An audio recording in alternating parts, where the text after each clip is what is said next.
Once a ragtag band of street brawlers, by 1933 the Nazi Party has achieved respectability. An unstable political marriage has made Adolf Hitler Chancellor. February 27, 1933. To foment crisis, Hitler has ordered that stormtroopers secretly set fire to the Reichstag, Germany's parliament building. He plans to blame the communists. In 1933, when the first anti-Nazis were sent here, the Nazis already foresaw a long and useful future for this camp. Dachau and Buchenwald headed the list. They were the prize camps. Only the future of those shipped here was strictly limited. Each day, the ditches that crossed the camp were filled with new dead.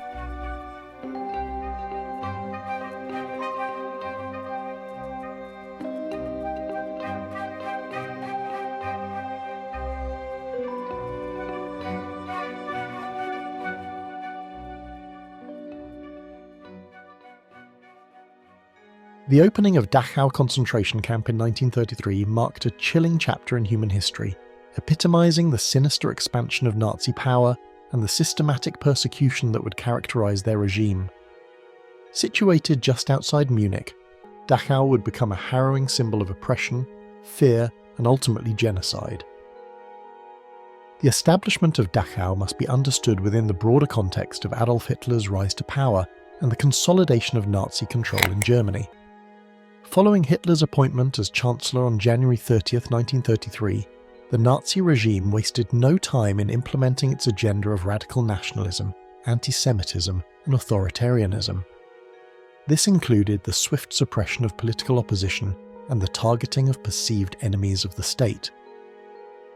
In the aftermath of the Reichstag fire on February 27, 1933, Hitler and the Nazis exploited the incident to justify a crackdown on political dissent and to solidify their grip on power. The Reichstag fire decree, enacted on February 28th, suspended civil liberties and allowed for the arrest and detention of political opponents without trial. This decree provided the legal pretext for the establishment of concentration camps like Dachau. The construction of Dachau concentration camp was a meticulously planned endeavour that reflected the Nazi regime's determination to establish a facility capable of incarcerating and subjugating perceived enemies of the state. While the physical infrastructure of Dachau underwent several iterations over the years, the initial construction of the camp in 1933 laid the groundwork for what would become a prototype for subsequent concentration camps. Dachau was located just outside the town of Dachau, approximately 16 kilometers northwest of Munich in southern Germany. The site chosen for the camp was initially an abandoned munitions factory, providing a convenient location for the regime to repurpose existing infrastructure for its sinister purposes. In mid-March 1933, soon after the Nazi ascension to power in Bavaria, Heinrich Himmler, the SS leader, and Munich's police chief explored the feasibility of repurposing an old munitions factory in Dachau to accommodate the swiftly growing population of political detainees. Primarily consisting of social democrats and communists, these individuals had been apprehended by the Nazis following the Reichstag fire a few weeks prior and placed under the guise of protective custody. These detainees constituted Dachau's initial captives. Initially, conventional police oversaw the detainees until Himmler replaced them with his SS personnel. At first, Hilmar Wackele, a long-standing associate of Himmler, oversaw the camp. However, during the spring of 1933, a number of prisoners were killed under his watch, attracting unwanted attention to the camp. Consequently, Himmler replaced Wackele with Theodor Eicher as the new commandant. The initial construction efforts at Dachau involved converting the existing buildings of the munitions factory into barracks, administrative offices, and other facilities necessary for the operation of a concentration camp. These buildings were hastily renovated to accommodate the influx of prisoners, with little regard for basic amenities or humane conditions. In addition to repurposing existing structures, new facilities were also constructed to expand the capacity of the camp and accommodate the growing number of detainees. This included the construction of additional barracks, guard towers, fences, and other security measures designed to prevent escape and maintain control over the prisoners. The layout of Dachau was carefully designed to facilitate surveillance and control by the camp's administrators and guards. The camp was surrounded by a perimeter fence topped with barbed wire, with guard towers strategically positioned to oversee the entire compound. Within the camp, the barracks were arranged in rows with narrow streets and open spaces that allowed for easy monitoring of the prisoners' movements. During Eicke's tenure as Dachau's commandant, from 1933 to 1934, Eiche exhibited unrelenting determination in indoctrinating his personnel and vilifying inmates, consistently labelling them as enemies of the state. In October 1933, he formalised guidelines for his staff known as the Maintenance of Discipline and Order, granting the camp commandant supreme authority to determine and administer punishments. Eiche outlined a meticulously structured array of disciplinary measures, including the temporary suspension of male privileges, enforced labour, tethering prisoners to stakes or trees with varying durations, and mandating strenuous exercises.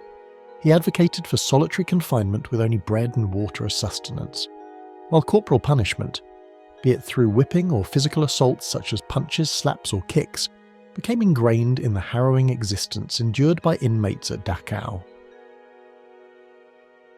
In May 1934, following his promotion to SS Brigadeführer, Himmler tasked Eiche with preparing to take on the role of Inspector of Concentration Camps, a newly established position. Shortly after, Eiche demonstrated his unwavering commitment to the Nazi Party by willingly obeying Himmler's directive to eliminate SA leader Ernst Röhm during the Night of the Long Knives, offering Röhm the chance to take his own life before proceeding. Upon the formalisation of his position as inspector in early July 1934, Eiche's duties led him to Berlin. The conditions within Dachau were appalling from the outset. Prisoners were subjected to overcrowding, malnutrition, forced labour, and brutal treatment by SS guards. Many endured torture, beatings, and psychological abuse.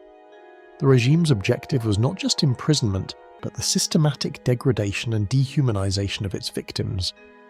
Moreover, Dachau became a testing ground for the implementation of Nazi racial policies. While initially targeting political opponents, the camp increasingly housed Jews, homosexuals, Jehovah's Witnesses, Roma, and others deemed undesirable by the regime.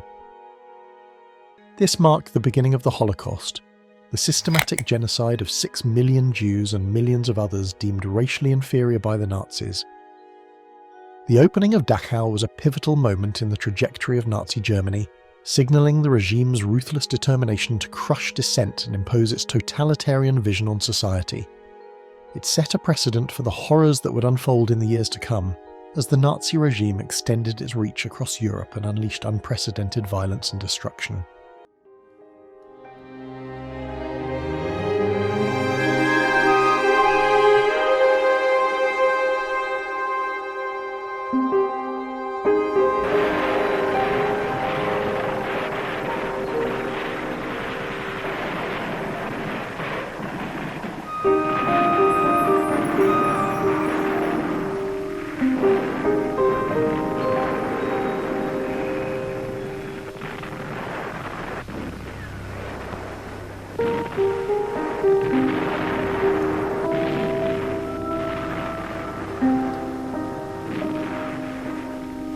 Victories are costly. Hitler failed to take Moscow. He is surprised by the weather which takes its toll of an insufficiently equipped army.